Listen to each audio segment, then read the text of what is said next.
नमस्कार प्रिय दर्शकों, हाजिर हूं मैं आप सबके सम्मुख एक नया कार्यक्रम लेकर। जो आज का हमारा कार्यक्रम है वो उच्च ग्रहों के होने पर भी कुंडली में हमें उच्च ग्रह का फल क्यों प्राप्त नहीं होता और नीच ग्रह का कुंडली में होने पर भी हमें उच्च ग्रह का फल प्राप्त कैसे हो जाता है। मतलब जो नीच का ग्रह है वो कुंडली में अच्छा फल दे देता है और जो उच्च का ग्रह कुंडली के अंदर बैठा हुआ है वो नीच का फल देता है।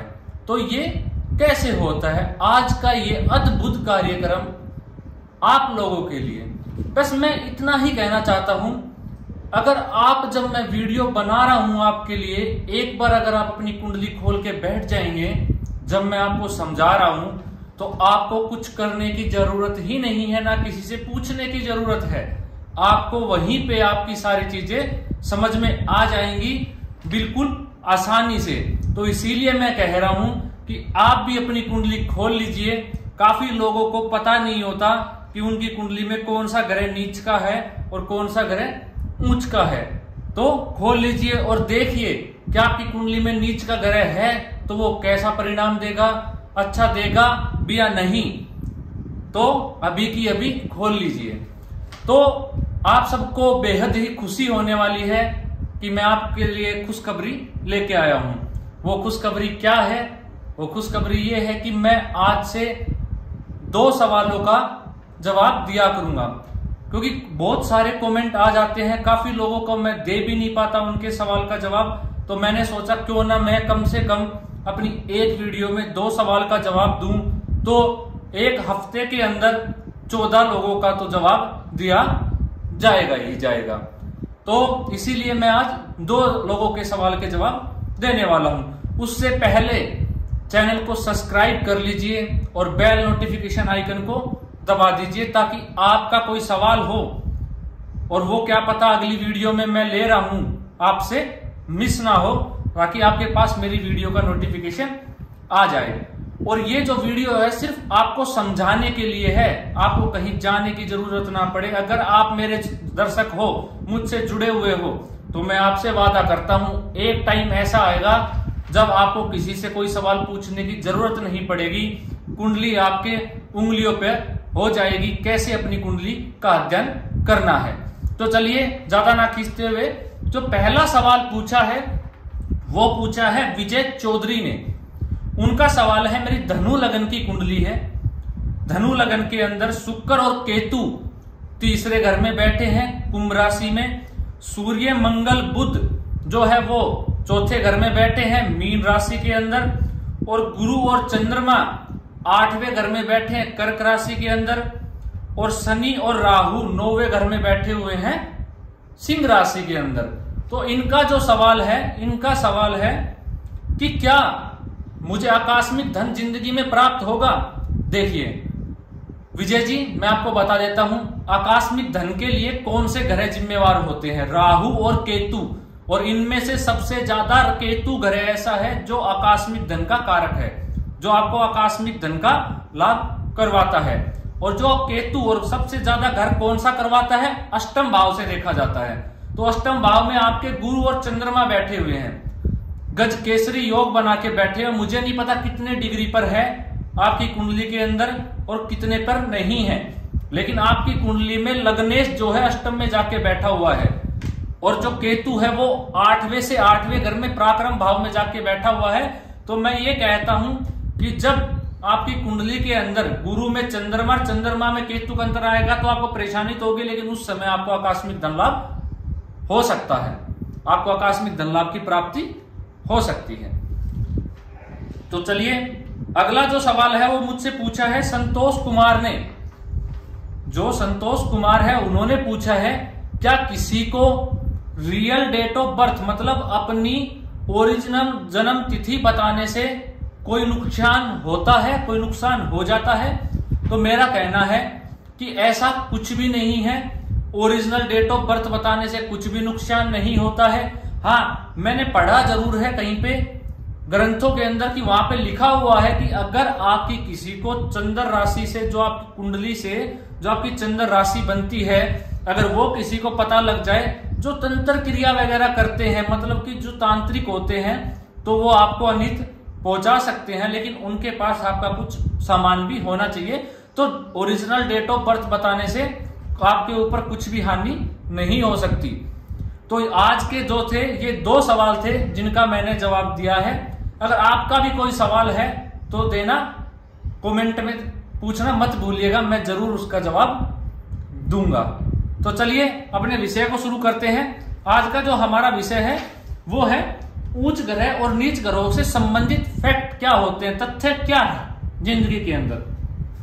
मान लीजिए आपकी कुंडली के अंदर मंगल ग्रह, मैंने आपको बता रहा हूं अच्छे से समझना, मंगल ग्रह नीच का कहां होता है।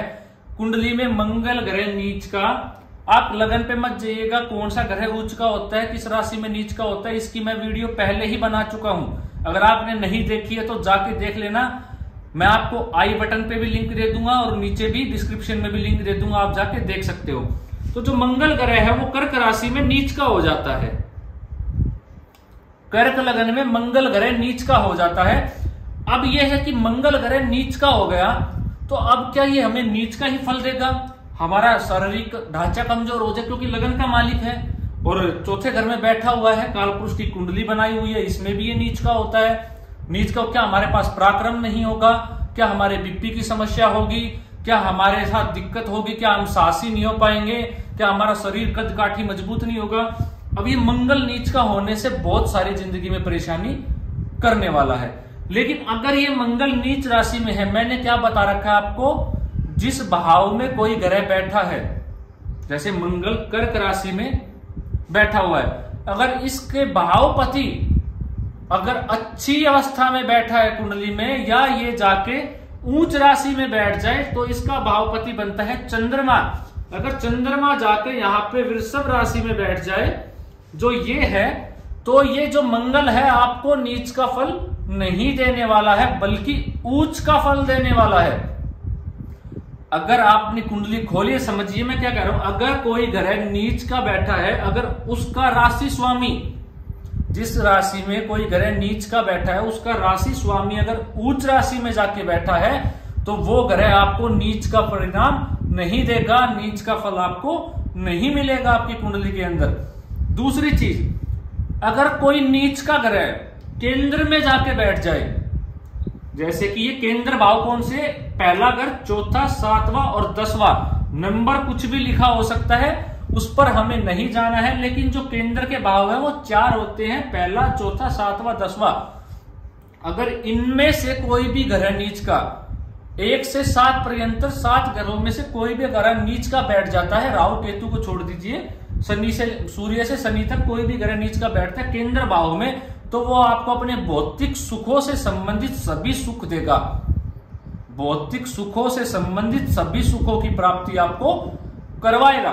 तो अब मंगल यहां पर नीच का हो गया तो यहां पर चलेगा। अब अगला समझ लीजिए, अगर सूर्य ग्रह उच्च का होता है, कौन सी राशि में, मेष राशि में, अगर सूर्य ग्रह आपकी कुंडली के अंदर यहां पर बैठा है, ठीक है जी, मेष राशि में बैठा हुआ है और उच्च का है, और उसका जो राशि स्वामी है मंगल वो नीच का बैठा हुआ है, तो क्या सूर्य आपको उच्च का फल देगा? जी नहीं, सूर्य आपको उच्च का परिणाम नहीं देगा, फल आपको बिल्कुल नहीं मिलने वाला है। क्यों? क्योंकि जो उसका राशि स्वामी है वो मंगल है, मंगल जाके नीच राशि में बैठा हुआ है, तो वो आपकी कैसे सहायता कर पाएगा? तो वो भी बलहीन है, नीच का ग्रह, वो आपको परिणाम नहीं दे पाएगा जो सूर्य है, क्योंकि सूर्य उच्च का है लेकिन उसका राशि स्वामी मंगल नीच का जाके बैठा हुआ है, तो आपको आपकी कुंडली में अच्छे परिणाम नहीं मिलने वाले हैं, आपको नॉर्मल ही परिणाम मिलेंगे।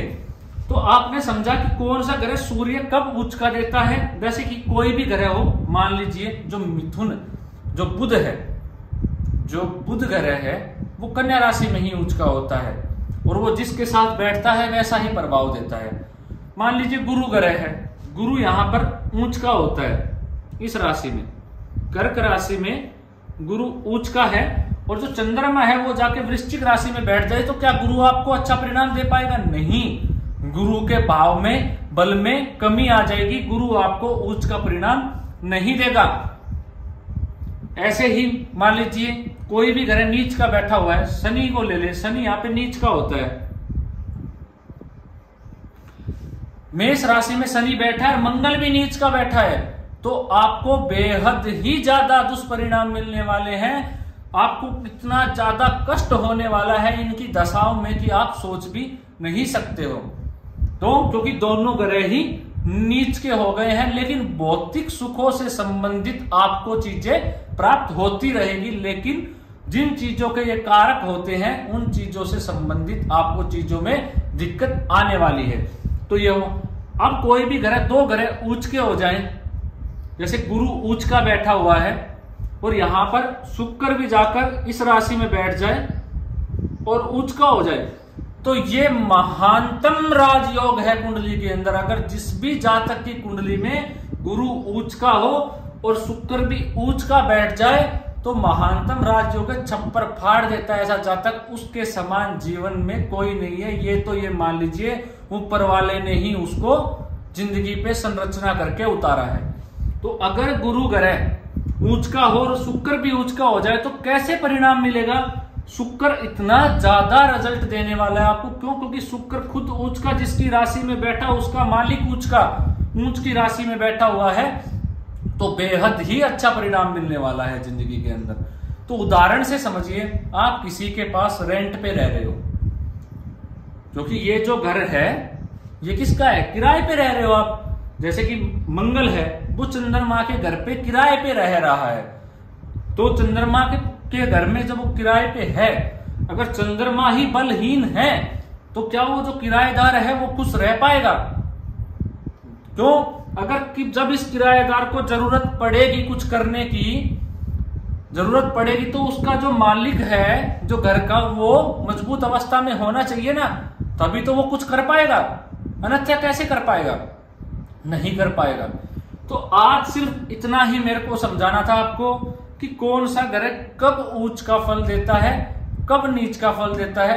अगर कुछ रह गया है तो आप कमेंट करके मुझसे पूछ सकते हैं कि किस राशि में कौन सा ग्रह उच्च का फल देता है और नीच का। अगर मेरे से कुछ छूट गया है तो भी आप मुझे बता सकते हैं।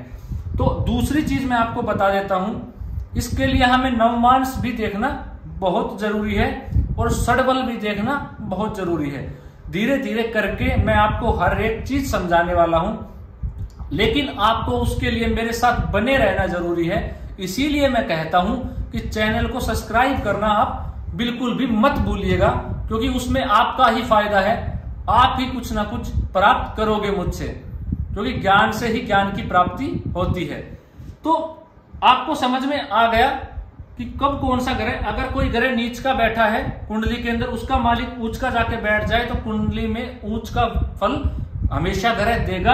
अगर कोई भी ग्रह कुंडली के अंदर नीच का बैठा हुआ है, उसमें और उसकी राशि में भी कोई नीच का ग्रह, जैसे कि शनि नीच का है, ये भी नीच का, तो महा खराब योग है ये कुंडली में, आपको बहुत ज्यादा कष्ट होने वाला है। ऐसे ही अगर गुरु उच्च का है, उसको शुक्र उच्च का बैठ गया, तो शुक्र उच्च का है, उसका मालिक भी उच्च का है, तो जबरदस्त आपको रिजल्ट मिलेगा। अगर कोई ग्रह ऊंच का बैठा हुआ है, उसका मालिक नीच का बैठ जाए तो आपको नीच का फल मिलेगा। अगर कोई नीच का ग्रह बैठा हुआ है, उसका मालिक उच्च राशि में बैठ जाए तो आपको उच्च राशि का फल प्राप्त जो है वो होने वाला है आपके जीवन काल में। मतलब आपको उसकी दशा अंतर दशा में अच्छा ही फल मिलेगा। तो आशा करता हूं मैं आपको आज का विषय समझ में आ गया होगा। आज के लिए ही इतना ही, मुझे इजाजत दीजिए। अगली वीडियो में मिलता हूं अगले एक नए कार्यक्रम के साथ, कुछ नए विषय के साथ आपको समझाता हुआ मैं मिलूंगा। तो चैनल को सब्सक्राइब कर लीजिए। बस आज के लिए इतना ही।